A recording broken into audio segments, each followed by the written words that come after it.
반갑습니다. 우리 함께 성경 말씀 같이 봉독하겠습니다. 사사기 6장 1절에서 14절입니다. 사사기 6장 1절에서 14절입니다. 교독하겠습니다. 이스라엘 자손이 또 여호와의 목전에 악을 행하였으므로 여호와께서 7년 동안 그들을 미디안의 손에 넘겨주시니 미디안의 손이 이스라엘을 이긴지라. 이스라엘 자손이 미디안으로 말미암아 산에서 웅덩이와 굴과 산성을 자기들 위하여 만들었으며 이스라엘이 파종할 한때면 미디안과 아말렉과 동방 사람들이 치러 올라와서 진을 치고 왔습니다. 이스라엘 가운데서 먹을 것을 남겨두지 아니하며 양이나 소나 나귀도 남기지 아니하니 이는 그들이 그들의 짐승과 장막을 가지고 올라와 메뚜기 떼같이 많이 들어오니 그 사람과 낙타가 무수함이라. 그들이 그 땅에 들어와 멸하려 하니 이스라엘이 미디안으로 말미암아 궁핍함이 심한지라. 이 이스라엘 자손이 여호와께 부르짖었더라. 이스라엘 자손이 미디안으로 말미암아 여호와께 부르짖었으므로 여호와께서 이스라엘 자손에게 한 선지자를 보내시니 그가 그들에게 이르되 여호와께서 이같이 말씀하시기를 이스라엘의 하나님 내가 너희를 애굽에서 인도하며 내며 너희를 그 종되었던 집에서 나오게 하여 애굽 사람의 손과 너희를 학대하는 모든 자의 손에서 너희를 건져내고 그들을 너희 앞에서 쫓아내고 그 땅을 너희에게 주었으며 내가 또 너희에게 이르기를 나는 너희의 하나님 여호와이니 너희가 거주하는 아모리 사람의 땅의 신들을 두려워하지 말라 하였으나 너희가 내 목소리를 듣지 아니하였느니라 하셨다 하니라. 여호와의 사자가 아비에셀 사람 요아스에게 속한 오브라에 이르러 상수리 나무 아래에 앉으니라. 마침 요아스의 아들 기드온이 미디안 사람에게 알리지 아니하려 하여 밀을 포도주 틀에서 타작하더니 여호와의 사자가 기드온에게 나타나 이르되 큰 용사여 여호와께서 너와 함께 계시도다 하매 기드온이 그에게 대답하되 오 나의 주여 여호와께서 우리와 함께 계시면 어찌하여 이 모든 일이 우리에게 일어났나이까. 또 우리 조상들이 일찍이 우리에게 이르기를 여호와께서 우리를 애굽에서 올라오게 하신 것이 아니냐 한 그 모든 이적이 어디 있나이까. 이제 여호와께서 우리를 버리사 미디안의 손에 우리를 넘겨주셨나이다 하니 여호와께서 그를 향하여 이르시되 넌 가서 이 너의 힘으로 이스라엘을 미디안의 손에서 구원하라. 내가 너를 보낸 것이 아니냐 하시니라. 아멘. 여러분 그 1절에는 이스라엘이 또 악을 행했습니다. 그렇게 나오죠? 이스라엘이 또 여호와 앞에서 악을 행했다라는 말로 시작합니다. 근데 또라는 말은 전에도 그랬었다라는 뜻이잖아요. 이스라엘이 하나님 섬기면서도 굉장히 반복적으로 우상을 섬겼습니다. 이제 그나마 바로 앞장까지, 그러니까 드보라 선지자가 사사로 있는 동안에는 그래도 우상 숭배가 많이 근절됐었는데 이제 드보라 선지자가 죽으니까 이제 음성적이던 우상 숭배가 다시 이렇게 표면에 드러났습니다. 그래서 이제 백성들은 아예 대놓고 또 다시 우상을 섬기기 시작한 거예요. 그래서 이번에는 하나님께서 미디안 족속을 들어서 이제 이스라엘을 징계하셨는데 참 미디안은 조금 독특합니다. 특이하게 괴롭혔어요. 보통 점령군들이 들어오면 뭐 땅을 뺏거나 아니면 조공을 받거나 아니면 약탈을 하거나 이러는데 이 미디안은 유목민이기 때문에 뭐 땅에는 전혀 관심이 없고 4절 보시면 양, 소, 나귀 이런 거 싹 가져가고 먹을 걸 남겨두질 않습니다. 정말 특이한 거는 이제 이스라엘이 이렇게 씨를 뿌려놓잖아요. 그럼 그걸 다 뭉개놓고 가요. 우리 3절, 4절 한번 읽어볼까요? 자, 시작. 이스라엘이 파종한 때면 미디안과 아말렉과 동방 사람들이 치러 올라와서 진을 치고 가사에 이르도록 토지소산을 멸하여 이스라엘 가운데에 먹을 것을 남겨두지 아니하며 양이나 소나 나귀도 남기지 아니하니.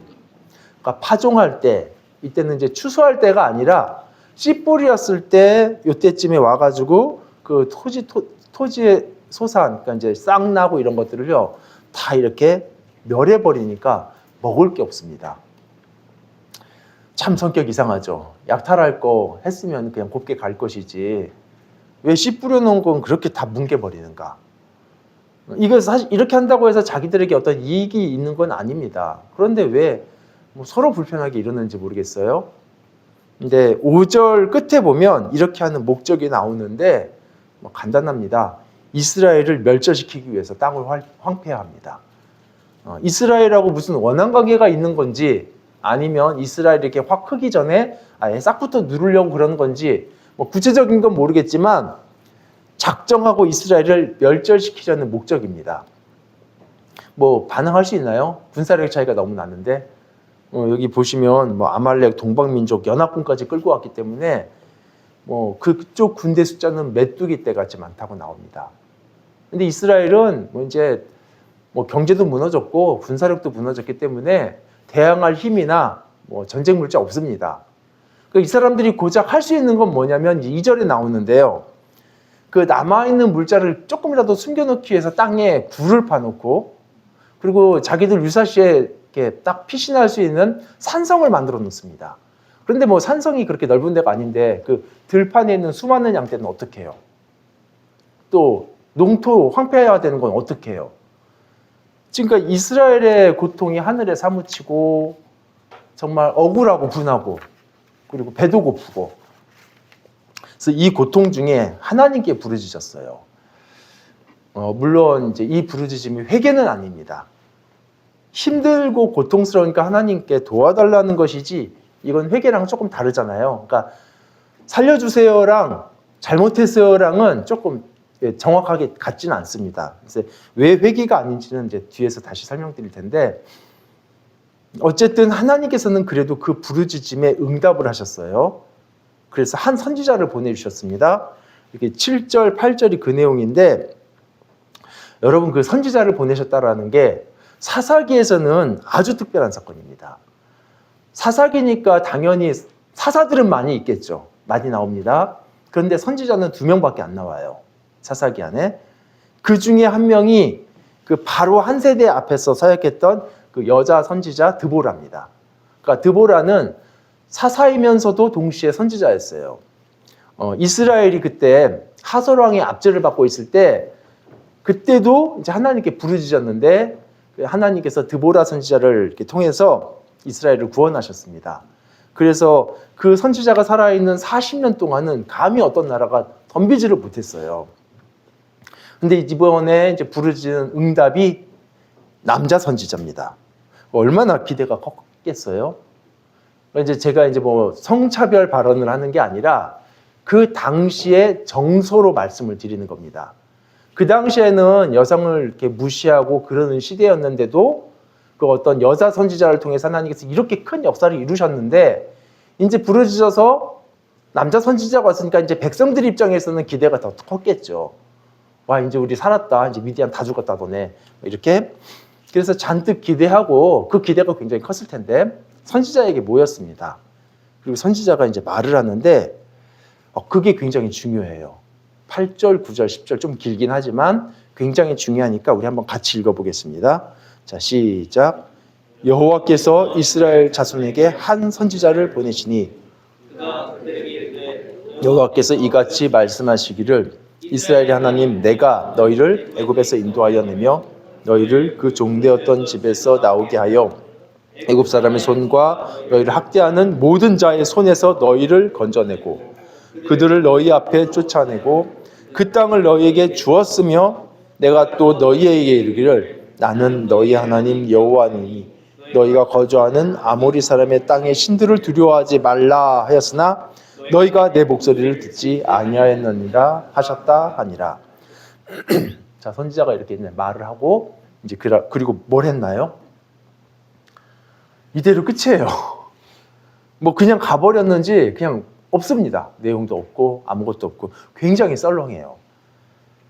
여러분 이 부분을 가볍게 여기면 안 됩니다. 지금 기대했던 백성들 입장에서 생각해 보면 막 너무 고통이 심해서 하나님께 막 그렇게 부르짖었잖아요. 그리고 성경에도 나오죠. 그 부르짖어서 하나님께서 선지자를 보내신 거거든요. 부르짖은 결과입니다. 그래서 선지자가 왔는데 이제 뭐가 될 줄 알았는데 다 아는 내용만 그 설교만 잠깐 하고 그리고 가버렸어요. 아니 왔으면 칼을 들고 뭐 미디안과 싸웁시다라든지 막 기적을 행하든지 뭐 손을 들면 번개가 내리든지 뭐 이런 거 있어야 되는데 하나님의 응답으로 선지자 나왔지만 달라진 것은 하나도 없습니다. 미디안 그대로 있고 배고픔도 그대로 있고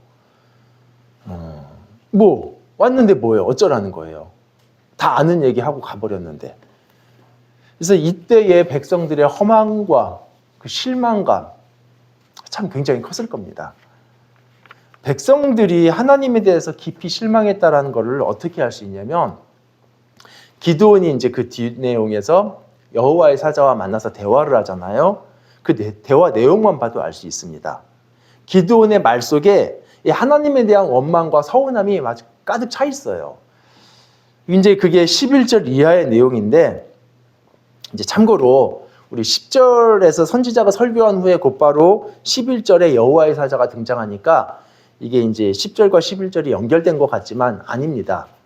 이 사이에는, 요 10절과 11절 사이에는 굉장한 이제 시간의 간격이 있어요.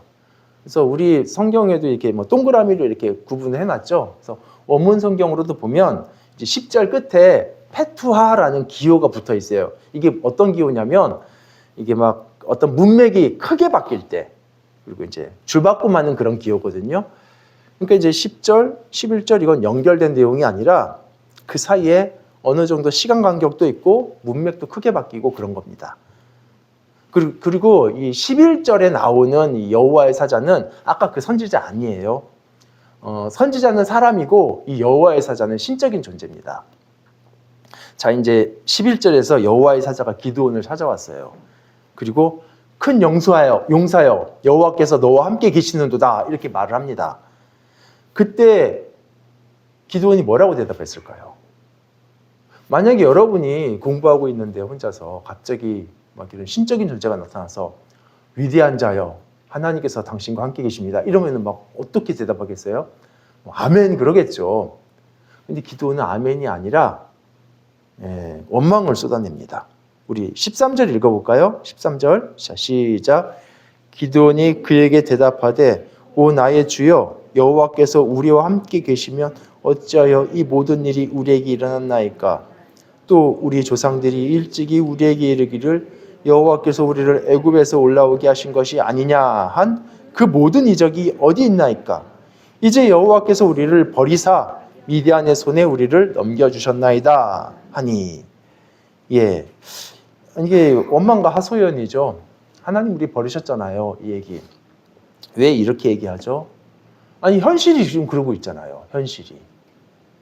미디안 때문에 늘 배고프고 고통스러운데 하나님 아무것도 안 해주시고 뭐 하나님께서 보내신 선지자는 그냥 설교만 하고 아무것도 안 하고 그냥 사라져버렸고 더구나 지금 여호와의 사자가 와서 큰 용사여 이렇게 말할 때 기드온이 지금 뭐 하고 있었죠?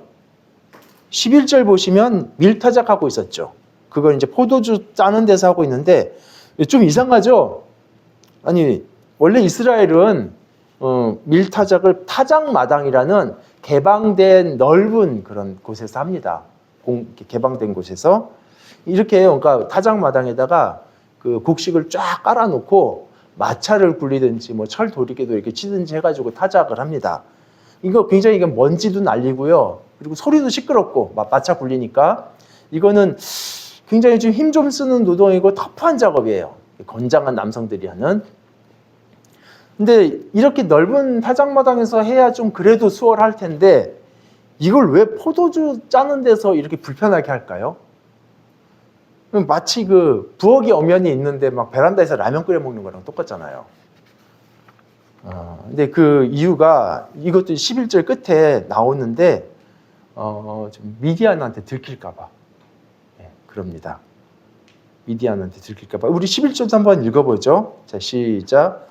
여호와의 사자가 아비에셀 사람 요아스에게 속한 오브라에 이르러 상수리 나무에 앉으니라. 마침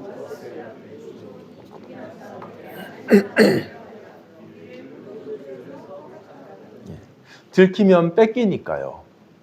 그래서 구석텅이 이 포도주 틀에서 조용히 이렇게 몰래 하는 겁니다.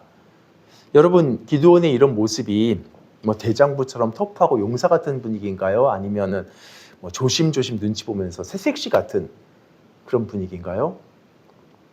이건 터프가이가 아니라 정말 새색시 수준이고요. 좀스러운 분위기고 당당함이 아니라 좀 쪽팔림이에요. 그리고 기드온은 절대 큰 용사 아닙니다. 겁쟁입니다. 이렇게 막 나다를 이렇게 손으로 뜯어내다시피 하면서 그렇게 꼼지락꼼지락 타작하고 있는데 그때 갑자기 나타나서 큰 용사여. 왜 하필 이 타이밍에? 그렇죠? 말하는 사람도 듣는 사람도 참 서로 민망할 텐데.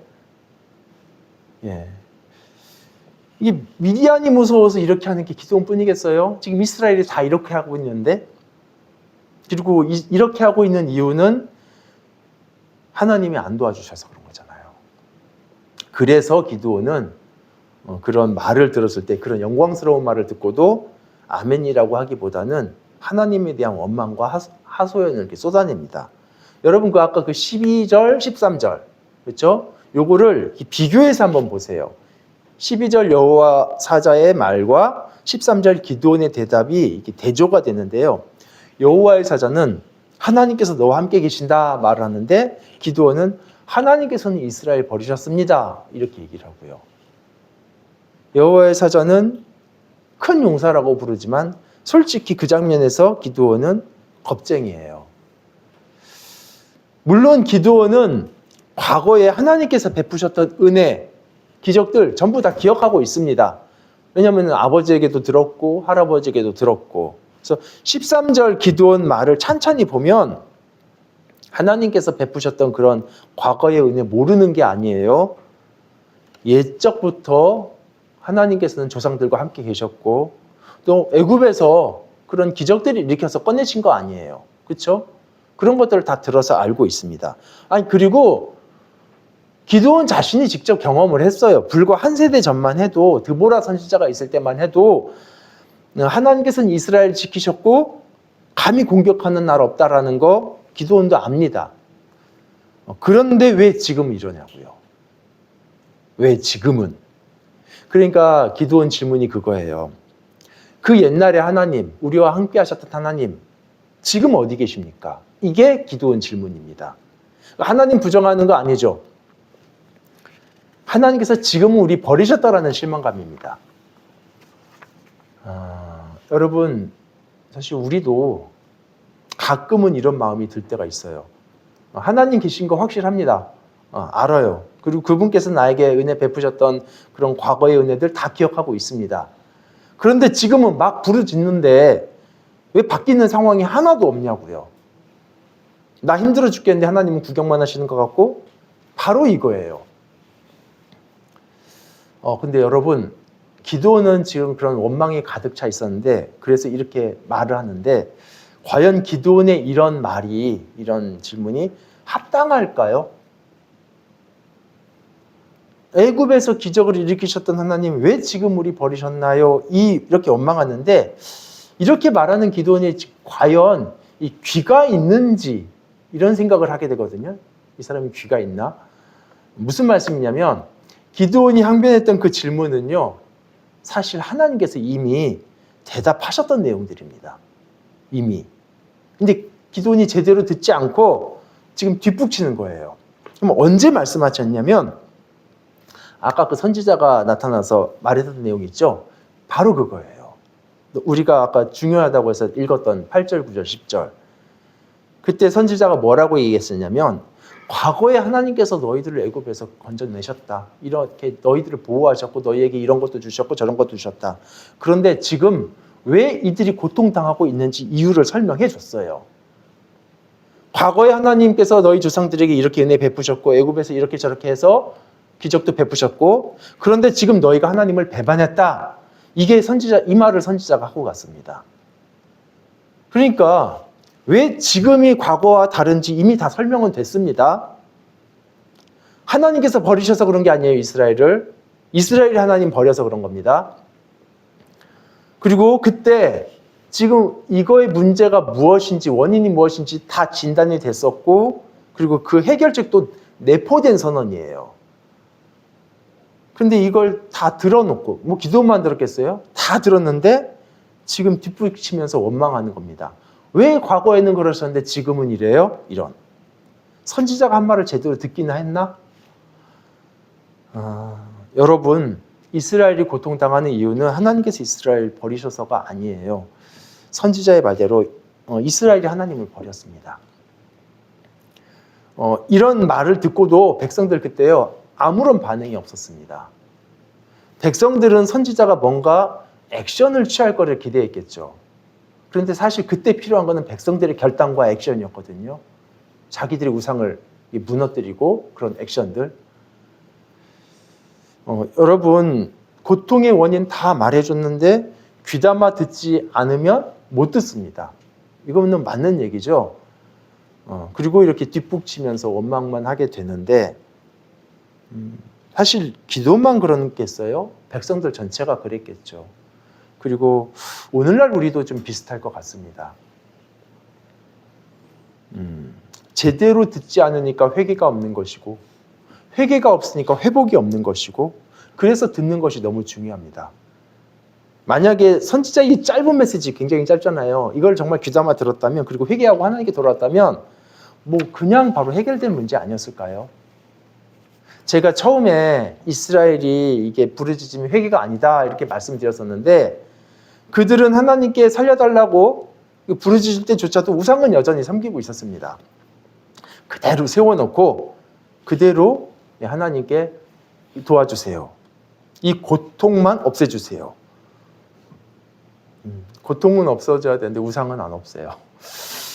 그래서 하나님께서는 기도원을 부르시고 첫 번째로 요구하신 미션이 뭘까요? 25절, 26절 우리 읽진 않았는데 거기 보시면 그 우상 좀 없애버리자입니다. 기드온 너희 집에 있는 그 바알에단 헐고 아세라상 찍어서 불태워라. 이것이 하나님께서 처음 내린 미션이었어요. 이게 해결되지 않고는 구원이 없습니다. 기가 막힌 거는 그래서 기드온이 그 우상을 찍어냈더니 어떤 일이 발생했냐면요.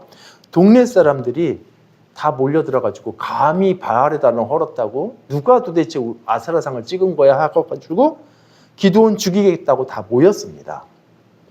그러니까 이스라엘의 영적 상태가 이랬어요. 하나님께 부르짖으면서도 이 우상 무너뜨린 기드온을 죽이겠다고 모이는. 그러니까 이들이 부르짖음은 회개는 아니었죠. 그냥 살려달라는 요청입니다. 그러니까 이 마음이 전혀 나의 삶을 고칠 생각이 전혀 없는 걸 딱 정해놓고 이렇게 있기 때문에 선지자의 책망을 들었어도 이게 귀에 들어오기가 어렵죠.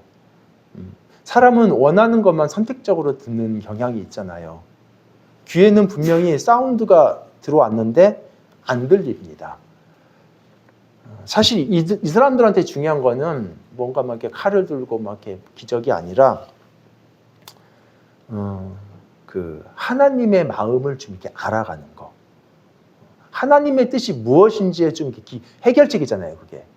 그 해결책을 좀 듣는 거. 아마 선지자가 그렇게 막 말씀을 전할 때 이 사람들 마음은 그랬을 것 같아요. 설교 좀 빨리 끝나고 대충 끝내고 좀 빨리 당신의 능력을 보여주세요. 그런 말씀 같은 요식행위니까 그럼 빨리 끝내고 이제 미디안과 전쟁합시다. 이 지금 해결책을 얘기해주고 있는데요. 여러분, 그 부르짖음의 응답으로 해결책이 온 겁니다. 그런데 귀를 막았으니까 어떻게 해결이 안 됩니다. 이거는 하나님을 의지하는 게 아니라 하나님의 능력만 이용하는 겁니다. 이런 경우에 하나님께서 해결을 위해서 선지자를 10명, 100명 보내신다 한들 심지어 천사를 보내셔도 아마 해결을 못할 거예요. 듣지를 않으니까. 여러분, 이제 우리 한번 얘기를 해봤으면 좋겠는데 우리는 많이 다를까요? 달랐으면 좋겠지만 사실 많이 다르지는 않은 것 같습니다. 우리의 이게 삶이 회복돼야 된다. 이게 하나님의 마음인데 사실 그거에는 우리는 관심이 없고 내가 원하는 이 당면한 문제 해결만 요구하는 게 사실 오늘날 기독교에 많이 있어요. 그리고 하나님 내가 기도했는데 안 들어주셨네? 내가 원하는 거 안 들어주셨네. 이게 이제 원망의 마음으로 쌓이기도 하고. 근데 이미 문제의 원인과 해결 다 말씀하셨는데 정말 하나님께서 안 들어주시는 건지 아니면 우리가 도통 듣지를 않는 것인지 한번 생각해 봐야 됩니다. 여러분, 이게 하나님의 말씀에 대해서 귀를 막은 채로 내 원하는 것만 이렇게 얘기하는 거는 사실은 하나님은 우상처럼 생기는 거랑 똑같아요. 다른 종교에서는 신의 뜻이 그렇게 중요하지 않습니다. 그 신의 능력이 중요하지 그 신의 뜻이 별로 안 중요해요. 그래서 내가 열심히 지성드리고 열심히 절을 1000번 하고 그리고 막 재물도 왕창 드리고 열심히 부르짖고 기도하면 그 보상으로 당연히 해결이 온다라고 생각을 해요. 그러니까 그 사람들에게는 절을 1000번 했느냐 100번 했느냐는 굉장히 중요한 거죠. 그리고 공양을 얼마나 했는지 이 정성의 크기가 문제 해결의 열쇠입니다. 이런 경우라면 내가 절을 1000번 했는데 원하는 결과가 안 나온다? 그러면 화낼 수 있죠. 그렇게 공덕을 많이 드렸는데 합당한 결과가 나와야 되니까. 그런데 하나님은 다르시다니까요. 그분은 죽은 의상이 아니고 정성 많이 들이면 복 나오는 기계도 아니고 그러니까 하나님에게까지 이런 기대를 하면 안 됩니다. 이건 신앙이 아니라 거래예요. 참되신 하나님을 섬기는 성도는 하나님의 뜻이 무엇인지가 중요합니다. 그분의 말씀을 듣고 그분의 뜻을 이해하고, 왜냐하면 들어야죠. 다 이해하시겠지만 그냥 비유로 중요해서 비유로 한 번만 설명드리면, 여러분 이렇게 어디 병원에 가면 의사 선생님한테 자세하게 자기 병에 대해서 얘기하잖아요. 제 어디가 어떻고 증상이 어떻고 아프고. 근데 이렇게 말만 자세하게 말하면 병이 자동으로 낫나요? 그렇지 않죠.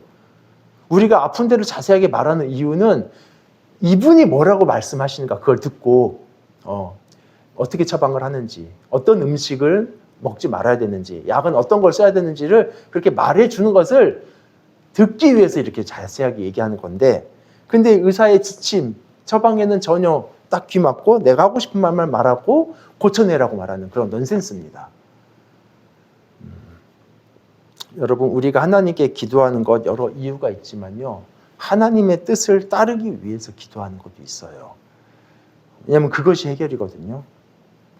그래서 기도를 많이 하는 것 정말 중요하지만 이렇게 기도했으니까 하나님께서 들어주셔야 되겠지, 이런 막연한 기대 말고 하나님의 말씀에 듣고 순종하셔야 돼요. 오늘날 한국교회는 사실 기도가 부족한 것이 사실입니다. 많이 부족합니다. 그런데 하나님의 말씀을 귀담아 듣지 않기 때문에 바르게 기도하지 못하는 것도 사실입니다. 그분의 뜻에 무관심하기 때문에 순종하지 않고, 그래서 근본적인 해결이 없고 항상 표면적인 것만 우리가 원하게 되는 거죠. 혹시 말씀에 오해 없으셨으면 좋겠어요. 어려울 때 하나님께 부르짖지 말라라는 것 절대 아닌 거 아시죠? 부르짖는 것은 아주 중요합니다. 그런데 부르짖음은 하나님께서 뭐라고 하시는지 이 잘 들음으로 이어져야 됩니다. 그리고 당연한 말이겠지만 그렇게 들었으면 그 순종으로 이어져야 되는 거죠. 그래서 오늘 설교 제목을 부르짖음, 들음, 순종 이렇게 한 거거든요. 우리가 들어야 됩니다. 하나님의 말씀을. 거기에 생명이 있어요. 한 가지만 더 나누고 마치겠습니다. 이제 본문 묵상하면서 참 순종이 중요하구나, 이것도 보게 됐습니다. 들음도 중요하지만 순종도. 기드온만 그런 게 아니죠. 그때 이스라엘 사람들은 다 하나님의 그런 선지자의 말에 대해서 제대로 귀가 안 열렸습니다. 못 들었어요. 그런데 이제 여호와의 사자가 기드온을 만나고 나서부터는 기드온은 참 순종을 하는 것 같아요. 본문 묵상 중에 하나님께서 왜 그렇게 하고 많은 사람 중에 기드온이었을까, 하필? 왜 기드온을 선택하셨을까? 이게 좀 궁금했거든요. 이 사람은 전쟁을 이끌 만한 용사가 아니라 정말 겁쟁인데, 근데 이제 하나님께서 용사로 만드신 것 뿐이거든요. 근데 왜 하필 기드온을 택하셨을까? 이 사람이 겁쟁이긴 해도요, 하나님의 명령이 주어지면 그대로 순종하더라고요. 이 사람이 진짜 겁 많은 거는 성경 여기저기에 막 여러 번 나옵니다. 뭐 아까 밀타작을 포도주 틀에서 한 것도 그렇고 그 후에 하나님께서 그래 너네 집에 있는 우상 그거 찍어내라 명령하셨을 때도요. 예, 순종은 해요. 그런데 무서워서 종을 10명이나 데려가고 그것도 아무도 안 보는 밤에 합니다. 그래서 27절 한번 읽어볼까요? 27절입니다. 자, 시작. 이에 기드온이 종 10사람을 데리고 여호와께서 그에게 말씀하신 대로 행하되 그의 아버지의 가문과 그 성읍 사람들을 두려워함으로 이 일을 감히 낮에 행하지는 못하고 밤에 행하니라. 그러니까 배포가 큰 사람은 아니죠. 그런데 중요한 건 순종한다라는 거예요. 벌벌 떨면서도 순종합니다. 뭐 이 사람이 겁쟁이인 건 그 이후에도 계속 나와요. 이제 전쟁을 앞두고 이제 겁이 나니까 하나님께 하나님 좀 이렇게 표정을 보여주세요. 그래서 어떻게 할까 했더니 이슬이 뭐 땅이든 어디든 다 내리잖아요 아침에. 근데 양털 뭉치는 이슬 내리고 땅은 말라 있게. 그러니까 하나님께서 그걸 정말 보여주셨습니다. 그럼 보통 같으면 아 정말 하나님 함께 하시는구나 아는데 이 사람은 하나님 한 번만 더요. 반대로 한 번 해주세요. 해가지고 다음 날에는 이슬은 양털은 말라 있고 땅만 젖어 있고. 그리고 이렇게 겁이 많고 소심한 기드온 그런데도 불구하고 하나님께 계속 순종을 합니다. 그래서 군사를 모았거든요. 근데 하나님께서 너무 많다. 많이 돌려보내라. 이렇게 말씀하시대요.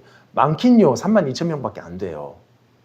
그런데 여러분 군사를 줄이는 건 우리는 남일이니까 별거 가볍지만 군사의 숫자는 전쟁의 승패랑 이어지고 이건 목숨과 달린 겁니다. 목숨이 달린 겁니다. 그런데 돌려보내서 10,000명밖에 안 남아요. 그러니까 순종을 하는 거죠. 이 어려운 거를.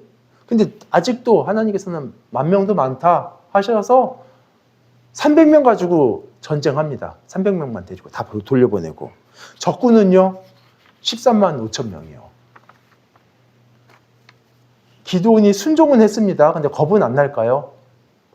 그래서 하나님께서 아시고 기드온에게 말씀하셔요. 너 정 그렇게 겁나면 적군 캠프에 미리 혼자 한번 갔다 와봐라. 그러면은 용기 날 거다. 근데 가보란다고 진짜 가요. 부관 데리고. 그래서 이제 거기서 꿈 얘기를 들으니까 아 기드온이 우리를 무찌른다. 그런 꿈 얘기를 서로 하는 걸 듣고 아 하나님의 표징으로 알고 용기를 냅니다. 여러분 이렇게 기드온 두려움 많은 사람이고요. 용사랑 거리 먼 사람입니다. 근데 어찌됐든 하나님의 명령에 순종해서 300명으로 적군을 공격했고 겁쟁이이긴 했지만 어떤 명령에든 순종했습니다. 그래서 결국 300명으로 수십만을 이긴 전무후무한 큰 용사가 된 거예요. 여러분 탁월함이 결과를 만들어내는 게 아니라 순종함이 결과를 만들어냈습니다. 용기와 힘과 군사력이 결과를 만들어낸 게 아니라 못난이지만 하나님의 순종한 결과로 이게 되었고요. 찌질한 사람도 하나님의 명령에 순종했을 때 그가 큰 일을 이룹니다. 하나님께서 이런 겁쟁이를 들어 쓰신 이유는 그가 겁쟁이라서가 아니에요. 순종하는 사람이기 때문에 그렇습니다. 어떤 면에서 이게 진짜 용기고 이게 진짜 용사예요. 여러분 용감한 믿음 이게 뭘까요? 나는 하나도 두렵지 않아 하고 막 당당하게 막 저벅저벅 이런 걸까요? 두렵고 떨려요. 똑같이. 다른 사람들처럼 나 뭐 가진 것도 없고 똑같이 떨리지만 그분 믿고 내가 순종의 발걸음을 내딛는 게 용기죠. 그게 믿음이고. 말씀을 정리하겠습니다. 사실 본문에 있는 하나님의 구원은 어찌 보면 어거지입니다. 왜냐하면 우상 숭배하는 이스라엘이 회개하지도 않았는데 구원하셨거든요. 원래는 이스라엘 전체가 하나님께로 돌아오고 회개할 때 구원하셔야 하지만 보세요. 선지자를 보내서 말을 해도 듣지도 않고 그렇죠? 워낙 고집이 세서 뭐 계속 끝까지 이렇게 가면은 이스라엘은 전멸하겠죠. 그래서 이 구원은 하나님의 그냥 일방적인 긍휼 때문에 이루어진 것이지 이스라엘이 뭔가 돌이켰기 때문에 생긴 구원이 아닙니다. 하나님께서 기드온이라는 한 사람을 부르시고 너라도 순종해라 하시면서 우상을 꺾어버리게 하시고요. 그리고 그런 기도원 한 사람의 순종을 받으시고 그 한 사람을 통해서 이스라엘 전체를 구원하셨습니다. 기도원 한 사람만 이렇게 순종했어도 하나님의 구원이 이렇게 놀라운데 이스라엘 전체가 우상을 버리고 하나님께 돌아왔다면 그 구원은 얼마나 더 놀라웠겠어요. 앞에서 그 석절도 안 되는 선지자의 말씀을 애초에 이스라엘이 귀담아 들었다면 사사기의 결말이 이렇게 비참할까요? 저 뒤에 가서 하나님의 말씀을 소홀히 여기니까 근본적인 문제가 해결도 안 되고 악순환만 반복하는 거죠. 이스라엘이 하나님의 말씀에 순종했다면 기적, 이렇게 막 이런 거 사실 없어도 평안했을 겁니다. 그래서 여러분, 우리가 하나님의 말씀에 듣는 거 그리고 순종하는 거 너무 중요하고요. 공동체 전부가 다 했으면 좋겠지만 그게 혹시 안 되더라도 나라도 하나님 앞에 순종할 때 나를 통해서 공동체를 살리시기도 합니다. 우리 같이 기도하겠습니다.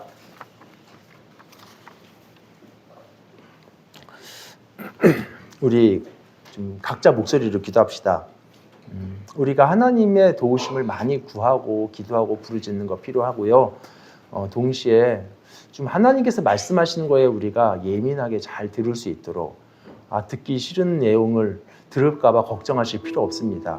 우리에게 가장 좋은, 가장 필요한 해결책을 말씀하시고 우리에게 복된 방법을 말씀하시는 겁니다. 그래서 그것을 의사의 처방을 잘 듣는 귀가 열리게 해달라고, 순종하게 해달라고 우리 자신을 위해서 기도하겠습니다.